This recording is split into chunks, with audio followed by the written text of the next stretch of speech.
Hi, everybody. Welcome to episode 2 of Ask Haviv Anything. The forgotten history of American Jews. That's our topic. We're going to cover answers to multiple questions asked by subscribers that all centered around this question of American Jews. How did American Jews become who they are? The institutions that they built, the culture, and the trouble that American Jews are having facing this moment. It's a fascinating story, and one of the most fascinating things about this story is that American Jews seem convinced that it's not a fascinating story. It's one of the strangest things about American Jewish culture, the quiet conviction that American Jews are actually very boring. What is American Jewry? What is its cultural identity? It's a question that can even seem hard to actually pin down as a question because it's not hard to answer the question for the Jews of Yemen or the Jews of Russia or the Jews of Iraq or the Jews of Germany over the course of the centuries. There was a distinctly Jewish culture, even as they participated in the cultures around them and interacted with them. And in America, it's not clear that there is one outside of specifically religious observance. And it goes deeper than that, the sense that there's an emptiness at the heart of the American Jewish experience, a sense that you hear from American Jews themselves. I'm not critiquing. This is a question American Jews ask and have asked me even when I've come to give a talk on history to an American Jewish community somewhere. When I visit an American Jewish community, the single most important piece of feedback that I get, the single thing that I actually am told by the people I've spoken to, is the statement, I don't know anything about my history. American Jewry is profoundly ignorant about its own story, its own history, and doesn't produce American Jewish culture that is distinctly Jewish. Almost at all, outside, again, of purely religious cultural life. And that's fascinating. I'm not critiquing. I'm not coming to you and telling you, oh, it's terrible, American Jews, they're shallow. Their shallowness is purposeful. There was a moment in American Jewish history, and we will see it, in which American Jewry chose to forget its history, chose to shed any distinctly Jewish culture in favor of Americanization, profound Americanization. American Jewry is also one of the most extraordinarily powerful, well-organized, cohesive Jewish diasporas in the history of Jews, and certainly minorities in America, with a multi-billion-dollar institutional edifice of vast charities, activist organizations, advocacy organizations, left-wing ones, right-wing ones.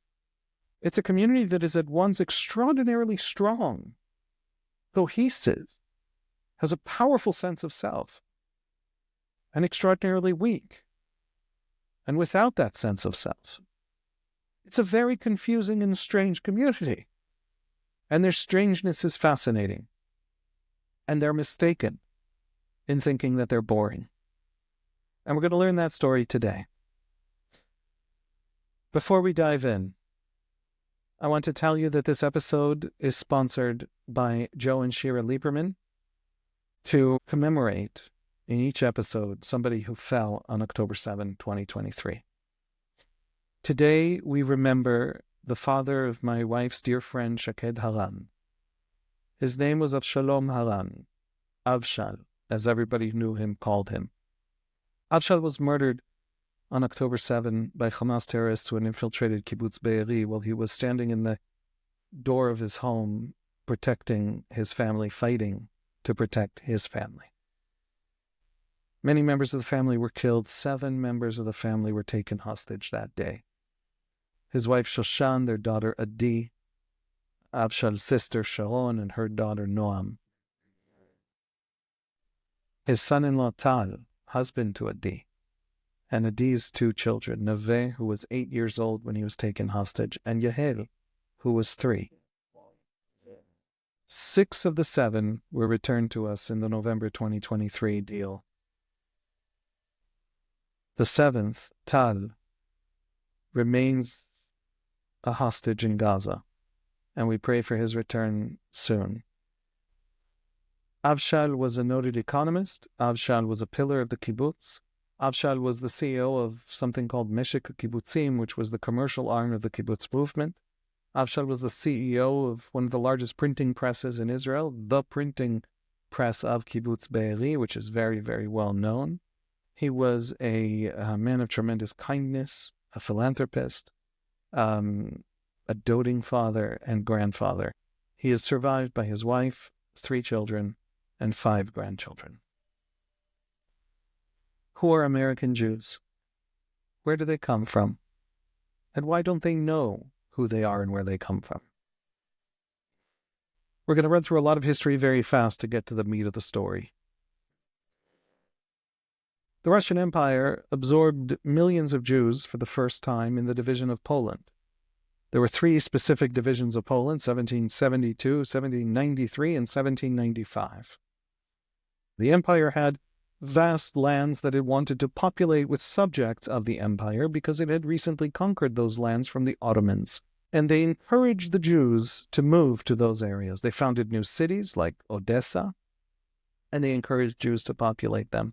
Jewish traders were forbidden, actually, from entering into what was called Inner Russia, eastward toward Moscow, toward the provinces that are almost entirely Russian ethnically at the time. And so the Jews moved southward. They colonized what is today southern Ukraine, all the way up to southern Belarus, the Crimean Peninsula, the area in which the Jews are permitted from the time of Catherine the Great to live and cannot live outside of it. But even though the Jews were Russian subjects and doing the bidding of the empire, their own lives were very, very severely curtailed in terms of the professions they could serve in terms of the places they could live, in terms of the economic activity they could take part in. The Pale of Settlement continues. It is the policy of Catherine. It is the policy of the czars who would come after Nicholas I, Alexander I. And then we get to Alexander II in the middle of the 19th century. He's a profoundly reformist czar. He abolished serfdom in 1861. Merchants in 1859 were given the right to join professional guilds. In 1861, university students, medical professionals were allowed to move into the big cities.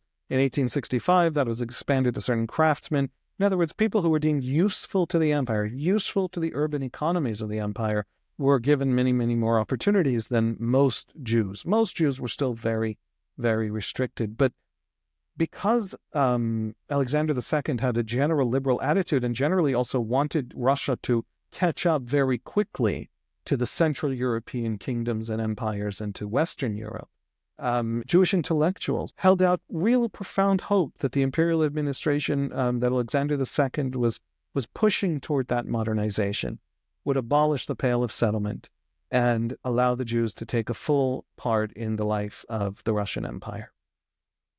And then Alexander II in 1881 is killed, is assassinated by an anarchist group in St. Petersburg.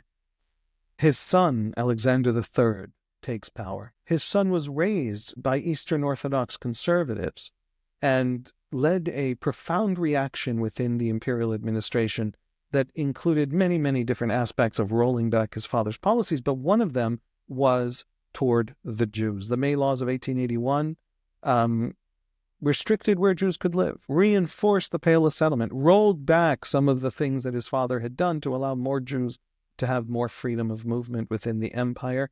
There were more restrictions. There were entire cities that Jews were suddenly expelled from, that were excluded from the Pale of Settlement in which they could live. For example, Yalta in 1893, Rostov in 1891 and 92, thousands of Jewish craftsmen and their families were kicked out of Moscow and St. Petersburg because they were simply no longer allowed to live there.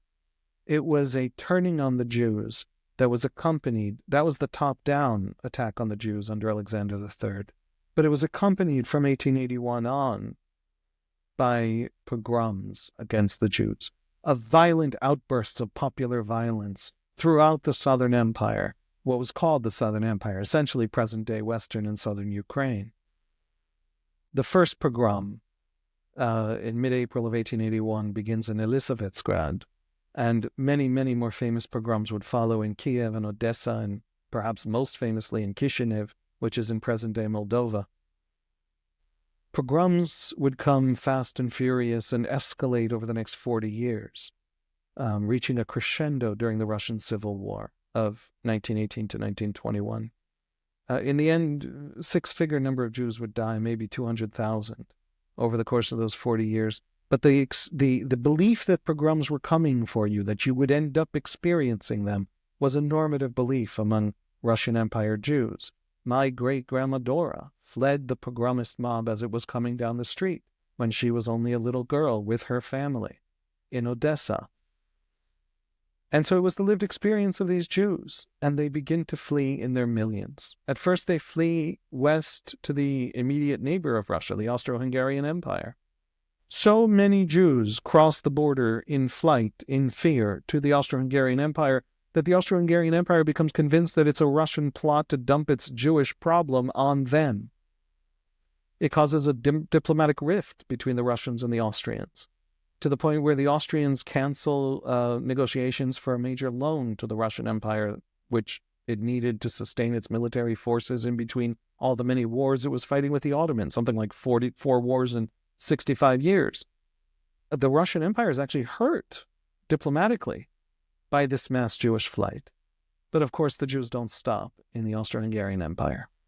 In the end, the place that makes most sense, the place that seems most viable, the place where there's the most opportunity, is the United States of America. 3 million flee westward. 2.5 million of them end up in the United States. And that is the major demographic truth, basic fact of American Jewry, that the vast majority of American Jews are the descendants of that flight, beginning in 1881, ending when the American doors closed with the 1921 Emergency Quota Act, and also in actually Eastern Europe, the end of the Russian Civil War. One of the most basic facts about those Jews, and it's a fact articulated beautifully and demonstrated beautifully by historian and Rabbi Arthur Hertzberg in his book, The Jews in America, was that they were the poorest Jews of Europe. They were not the middle class, they were not the educated, they were not the lawyers, they were not the doctors, they were not the rabbis. The Jews who land in America are the lower classes, or as he puts it, the masses without the classes. There weren't classes because it was just the destitute, desperate poor. And those are the people who make that move. And that's really important. The single biggest year of Jewish migration, 1906, 200,000 Jews land in the United States in that one year. It was the biggest year up to that point, and it was the biggest year since. Of 200,000 Jews, only 50 register with immigration officials as professionals. These are the peasants. These are the village poor. These are not Jewish professionals and Jewish middle classes. The middle classes, the elites, they stayed in Europe almost right up to the Holocaust and were in fact destroyed. They always were able to maneuver, to leave, to pick up their assets and move to some other area when oppression loomed, when violence loomed. And so the Jews who make it into America, fleeing the pogroms, fleeing the destitution, fleeing the oppressive laws, are the poorest and most desperate. That's a basic truth of the American Jewish experience, the primordial experience that founds the American Jewish community. There's a debate among historians that's vaguely interesting, but just I want to give you my take on it because I think that's more interesting. The debate is, were these fleeing Jews driven mainly by pogroms, as the sort of classic narrative explains, or were they driven by economic need? And it's a debate that's a little bit of a false premise, because the answer is, of course, both. The pogroms were a bottom-up popular event. My great-grandma was among the many, many Jews who remembered those pogroms as being instigated by the Tsar, by the imperial administration. It was part of the laws. It was part of the Pale of Settlement. The reality was much more tragic than that. Historians have demonstrated, I think, incontrovertibly, that the pogroms were something the actual imperial administration of the Russian Empire didn't want. And the police and the officers and the administration of the empire tended to try to suppress in most places. They saw them as chaotic. They saw them as a breakdown of law and order. They saw them as a breakdown of the imperial rule. And they failed to suppress them. The pogroms were popular. That was the great tragedy of the pogroms. Not that they were the czarist anti-Semitic administration, but that the people hated the Jews. The driving forces that pushed the Jews out of Eastern Europe in their millions in the course of the late 19th and early 20th centuries were not just official anti-Semitism. And it's important to explain that. It had a lot to do with all of the good things that Tsar Alexander II, the father of the bad Tsar, was doing. Industrialization, electrification, the fact that the economies of the rural regions of the Southern Empire were changing profoundly. Everybody was moving to the cities. It was no longer economically viable with industrialization to survive off the land in many places. Railroads were connecting these cities in ways that hadn't existed before. Mass societies were being born out of very localized communities and identities up until that point. And all of this turmoil that was breaking down traditional family, breaking down traditional identity, breaking down the economic viability of traditional ways of life, all of this turmoil led to tremendous anxiety and upheaval. And that anxiety and upheaval was projected onto the biggest, closest minority available, which was the Jews. The pogroms were popular. They were local people doing what they wanted to do. The historian John Clyer from the University of Chicago demonstrated that the pogroms actually followed the rail networks. Rail workers would carry a blood libel from one town to the next, would instigate a pogrom in one town, move on to the next town as the train moved on, and instigate a pogrom there too. It was a function of industrialization and modernization, and it was popular and it was bottom-up.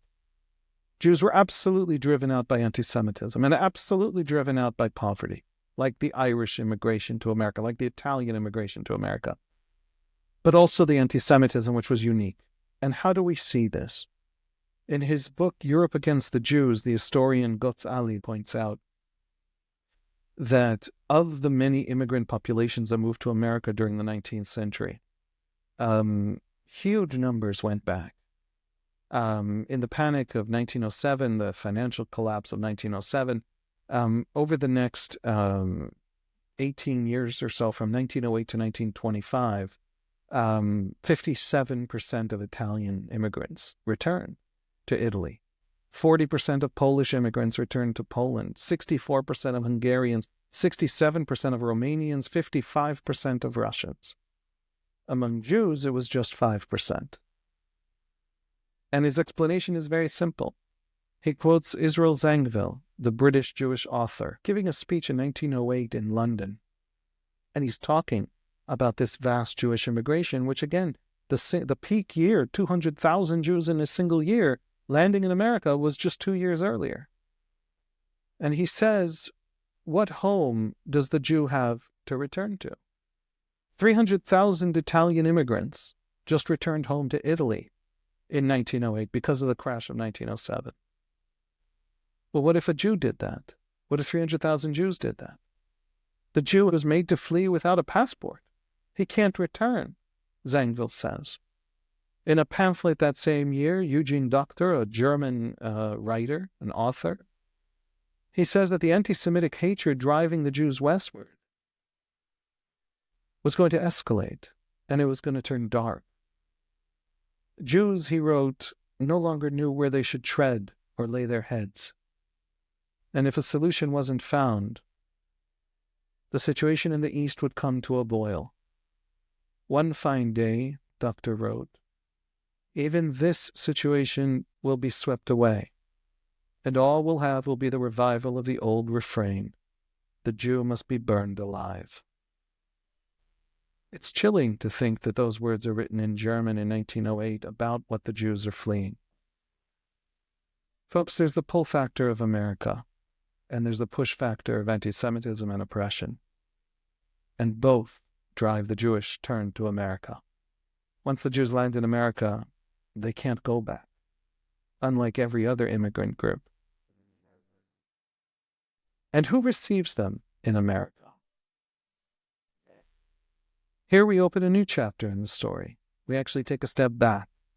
When the 2.5 million fleeing destitute Russian immigrant Jews land in America, what would come to be called Russian Jews in sort of American Jewish parlance at the time, they're received by a community barely a tenth the size of the immigration wave. Maybe 300,000 German Jews. That was the, again, way they were talked about at the time.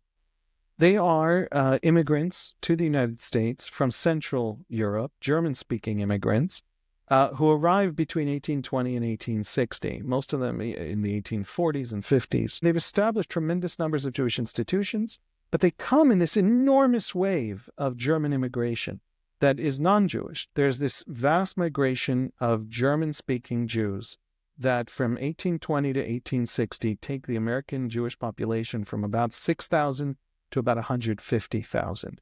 The first huge wave of Jews lands in the United States. And folks, like the later wave of Russian Jews, they also come desperately poor.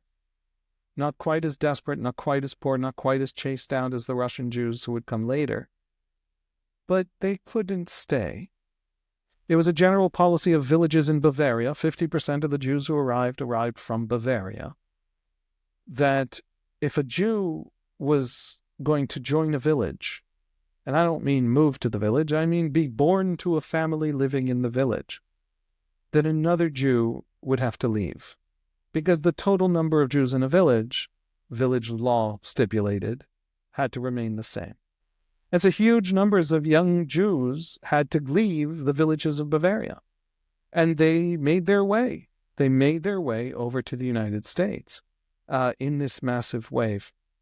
And in the United States, they found opportunity unimaginable in scale, almost in the history of the world. The Jewish migration of 150,000 Jews comes in the middle of a general Irish and German migration of 1.7 million Irish and 1.3 million Germans. So it's a very large migration, of which the Jews are a small part. In Jewish terms, it's a huge group of people, but in general immigrant terms, it's not. And the Jews are among the best educated of them, and so the best positioned to take advantage of a huge explosion in economic activity. The United States, between 1820 and 1860, goes from a country that's only 20% urban and 80% rural and farmers, to a country that's about half and half. It's an enormous urbanization process that creates brand new markets. And so the majority of the Jewish migrants, literally more than half of the Jewish migrants, become wealthy in that period.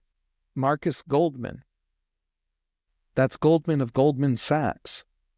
Well, he arrives in Philadelphia in 1848 and he's peddling shmatas, he's peddling used clothes. And within a year, he's opened a clothing store. And he uses the money from that clothing store to go into finance. The Lehman Brothers land in Montgomery, Alabama in 1844. They're peddling shmatas as well.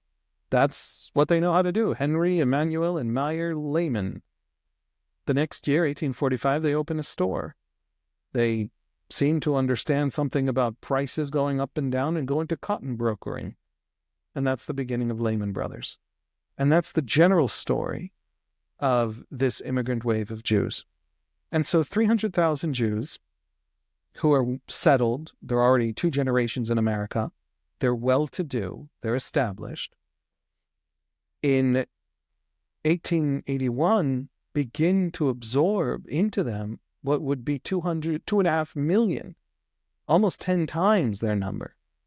2.5 million utterly destitute Jews fleeing an entire civilizational world that was becoming totally uninhabitable to them. The masses without the classes, the peasantry. And this is an important point. Shalom Aleichem, the great Yiddish writer, that's the pen name of Sholem Rabinovitz, the man who wrote, for example, Tevye the Dairyman, who had become Fiddler on the Roof. He comes to America. He visits in 1906 for the first time. He thinks he might be moving, but he hates it. Because American Jews are illiterate, they're uncouth, there's nothing to do there. His last major book, Motel Paise, The Cantor's Son, is about a young man who comes to America impoverished from Eastern Europe. But he comes from a family of learning, he comes from a family of middle-class values. But Motel Paise finds in America a cultural wasteland, a Jewish community without intellectuals, without writers, without thinkers. European rabbis, whether it was in London or it was Hasidic rabbis in Eastern Europe, treated America as a religious wasteland. Rabbis in Britain would not accept the conversions of rabbis in America all the way into the 1920s because America was a place where you don't have real rabbis. Hasidic rabbis in Eastern Europe talked about America as a land of exile. Eastern Europe, that's the homeland. That's where you have Joshua of Belz, the Belzer Rebbe. He died in 1894. He was asked to come to America to help minister to the Jews living there. He said, the world is full of evil spirits. Generations of piety in Europe had purified Europe of those evil spirits, but there were no pious Hasidim in America, and so America was a world still full of evil spirits. That's how he talked about America. This gap, this peasant population, this poverty-stricken lowest class of Jews who move in their millions and are absorbed into a community that is wealthy. Those German Jews are wealthy, but culturally they're not different. In the 1850s, they're arriving. In the 1840s, they're arriving. They're that class from Central Europe.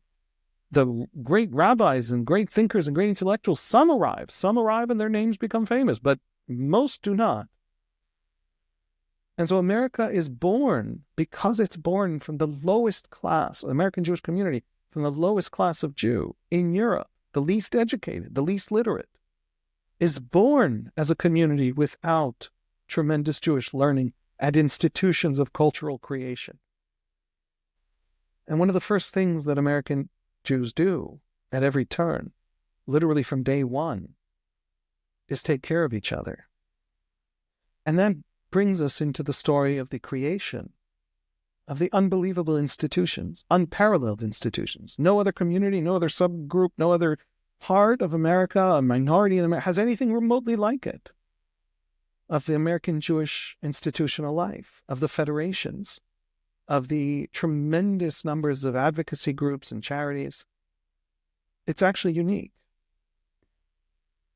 In every major city that absorbs, in which a small community of well-to-do German Jews absorbs the desperate, vast numbers of Russian Jews, these communities can no longer afford to maintain their institutions, their charities, their communal institutions. This is in America long before the welfare state of today.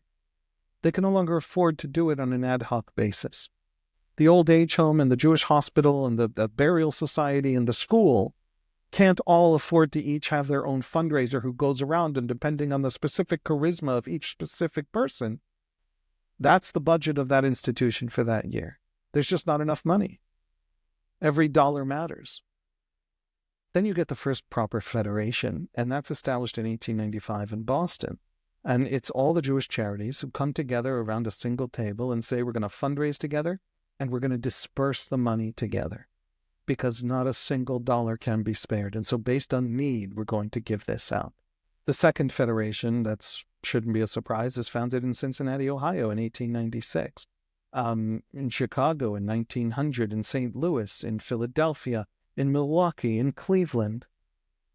And so a tremendous amount of the institutional edifice of American Jews, the highest, the Hebrew Immigrant Aid Society, is born in this period when these German Jews are trying to take care of their Russian Jewish brethren. And a dozen other, in other words, a lot of the advocacy organizations of American Jewry are about what's happening in Eastern Europe. And they're about the Russian Jews driving it home in their arrival in the millions. And so there's this founding impulse of American Jews to take care of their own that creates this culture. And this moment when a small but fairly well-to-do, because it landed in a successful moment in a successful place, Jewish community has to now care for a vast and desperate group of destitute Jews. And that creates that American Jewry that has those incredible strengths. And folks, everything I just described is the deepest fundamental drive of American Jewry. The very first Jews in America, the first 23 souls who land in New Amsterdam in 1654, They come off a boat, a Dutch boat that comes to the Dutch colony of what would come to be called New York 10 years later. They get off the boat. They are refugees, poor and desperate and penniless, coming from Recife in Brazil of today, when the Portuguese reconquer Recife from the Dutch, and the Jews have to flee. The Portuguese and the Spanish are still enforcing the expulsion. They're still enforcing the Inquisition. And the Jews flee, and they can't leave the boat as it travels from port to port, because every port it lands in, the ship that they're fleeing on, is either Portuguese or Spanish. And so the first time they can actually get off the boat is in the Dutch colony of New Amsterdam. And by that time, the captain has taken all of their money, because this trip just keeps extending itself. They've sold their furniture. They've sold everything they own. The captain is actually the first person off the boat when the gangplank lands, and people can now step off the boat in New Amsterdam. And he goes to the court of the colony, and he sues the Jews for their fee, for their passage, because he took all their money, and it wasn't enough to pay for the length of the passage that he did not expect to be so long. He probably was expecting the Dutch colony itself to pay their way. Peter Stuyvesant, the governor of New Amsterdam, writes to the Dutch West India Company back in Holland. He doesn't want the Jews. And the Dutch West India Company was doing a lot of business with some Jewish financiers. It didn't want to make them angry, so it told them, you've got to take them in. But the Jewish community itself, the Jews, those 23 Jews, the beginning of that Jewish community, including a couple of families with kids, they promise the governor and the administration of the colony that they're going to take care of their own, that they're not going to be a burden.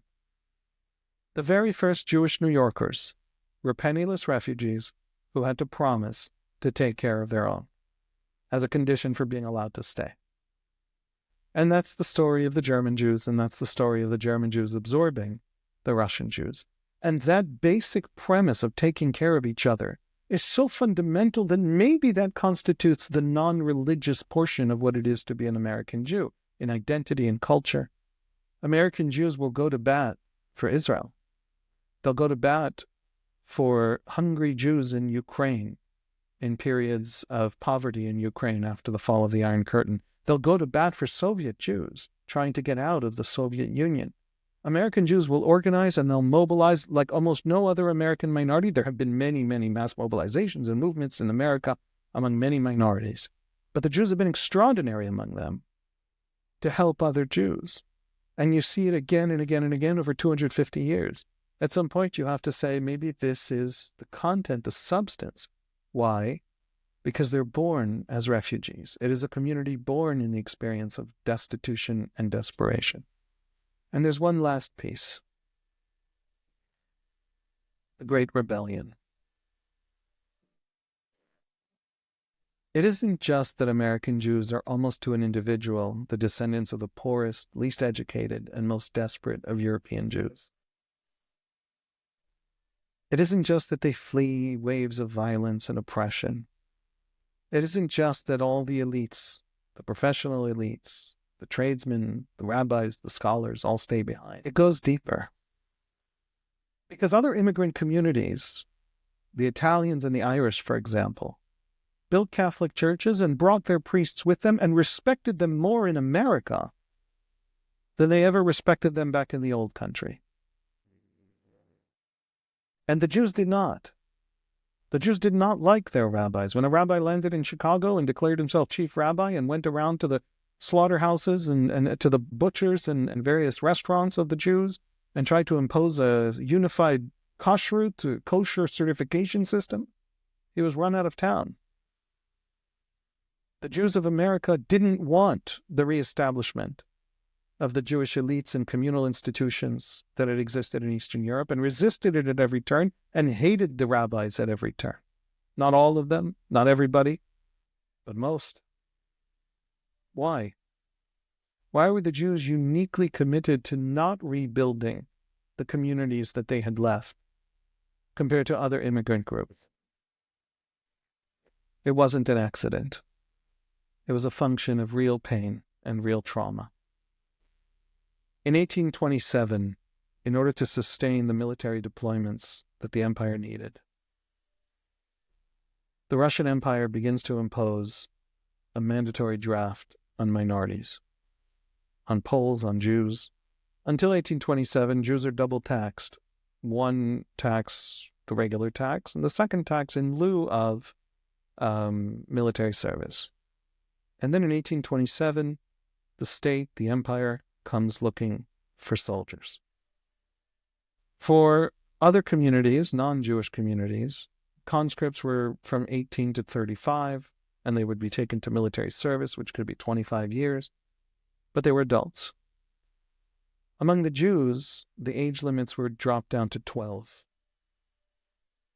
The Jewish community itself, the Kahal, the imperially recognized leadership of the Jewish community, was given by the empire the horrific task of choosing the Jewish children who would be sent to essentially what was a Christianization program, taken from their families, taught Russian, the purpose and willful intent of converting them to Eastern Orthodox Christianity, and would be sent to 25 years of military service. And so the Jewish communal leadership, the rich Jews, the educated Jews, would employ what were called suppers, grabbers, who would pick up a Jewish kid on the street of a poor family and just whisk them away, and they would never be seen again by their families. And this was an experience that tens of thousands of Jewish families went through. Jews who land in the United States in the 1880s and 90s have an uncle who disappeared into the imperial military service and disappeared at the hands of the Jewish elites. It's hard to come to the Jewish elites with complaints. I find it hard, because they had to choose their own children or someone else's, and they chose someone else's. But who was the someone else? It was the vulnerable. It was the poor. It was the ones without political power. It was the uneducated. It was the ones who didn't know how to fight back. That trauma, that bitterness, that anger, that social stratification and imperial policy of setting different Jewish classes against each other drove a kind of bitter class consciousness that was a profound part of the story.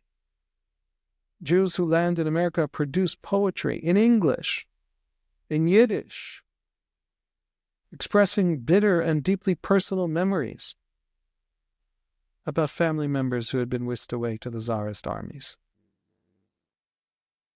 It was a rebellion, the forgetting of the old community and rejecting of the old elites was born of a trauma imposed on the Jews by the imperial administration. One of the greatest elements of Tsarist oppression, the stealing of actual children from Jewish families on a mass scale over 2 generations to serve in the imperial army. Why don't American Jews know their history? What is the forgetfulness? What is the cultural weakness? Why do American Jews who don't devote a significant part of their life to swimming in the Jewish bookshelf, to learning Jewish languages, to being capable of dealing with a page of Talmud or studying Jewish text, if you're not in that religious world, which is a path that exists in America, and the institutions exist and the elites exist, but outside of those elites, what is the Jewishly cultural, distinctly Jewish content of American Jewish life? And the answer is that this is a Jewish community because of its particular traumas that formed it, that created it, that established it, that were the founding primordial experience that shaped it. This was the community that was born rejecting the old Jewishness. They were still Jewish, deeply Jewish. But the shallowness turned out to be a tremendous advantage in America. I'll give you an example. The Jews land, like the Irish, like the Italians, and establish massive organized crime networks. At poverty-stricken, new immigrant communities, not well policed by existing law enforcement, establish organized crime. The Jewish mob, for decades, was more powerful than the Italian and Irish mobs in many places. And then the Jewish mob, unlike the Italian mob, unlike the Irish mob, evaporated, or faster, evaporated. Where did it go? One of the most extraordinary conclusions that you draw from taking this deep dive into the cultural roots and historical roots of American Jewish life is the realization that American Jews begin as the poorest and least educated Jews in the world, maybe in history. But they have this image in themselves. They have this image that they imagine of what a Jew is. And it's an image that sticks with them from Europe. And it's an assumption, an image, a stereotype that isn't true about them, but is true about what Jews are. And because they think of Jews as middle-class professional scholars, rabbis, they're embarrassed to carry on organized criminal enterprises from generation to generation. The children of mob bosses go to college and don't join the family business. What's really fascinating about the Jewish story isn't even just on the question of the Jewish mob, which evaporates because of social stigma. What's fascinating is that American Jews to this day are convinced that the extraordinary educational achievements and the extraordinary financial and commercial and cultural achievements of American Jews are a product of them coming from Europe with all these cultural strengths. But they're not. The Jews who had those strengths in Europe, the intellectual elites and cultural elites and writers and thinkers and scholars and physicists, they didn't come to America. It was just the sense that that's what Jews are. American Jews imagined Jews to be something and then went and became the thing that they imagined the Jews are. If that's not the American promise, if that's not the most extraordinarily American story, I don't know what is. Welcome to a community born of the most impoverished and destitute, generation after generation after generation for 2.5 centuries, that took care of its own as its most founding, primordial, foundational ethos, and built the strongest, wealthiest, most influential, safest Jewish diasporas there's ever been. And maybe their only weakness, and a weakness we can start to see now, because in some parts of the American ideological and political landscape, there's now a war on their story and on their identity. Maybe their only weakness is that story, that history, that experience robbed them of their sense of their history.